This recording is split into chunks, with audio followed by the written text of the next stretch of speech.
বুলের মাসুল গুনতেছি। একটু বুলের জন্য কত বড় সম্মুখীন আজকে আমাকে হইতে হয়েছে।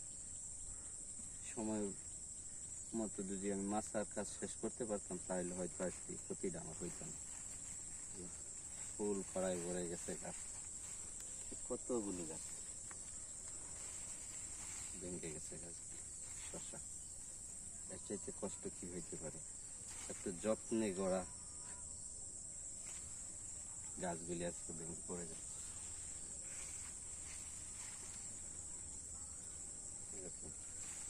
অনেক গাছ অগণিত, অনেক গাছ অনেক ভেঙে গেছে। সহ্য করতে হচ্ছে আর চেয়ে চেয়ে দেখতেছি, সাধ্য মতো চেষ্টা করতেছি, কিন্তু এর বাইরে করার মতো আর কিচ্ছু নেই। তাই সবাইকে বলবো, কষ্টের ফসল যেন এভাবে নষ্ট না হয়। সঠিক সময় কাজ করবেন, সঠিক পরিচর্যা এনে দেবে আপনাকে অর্থ।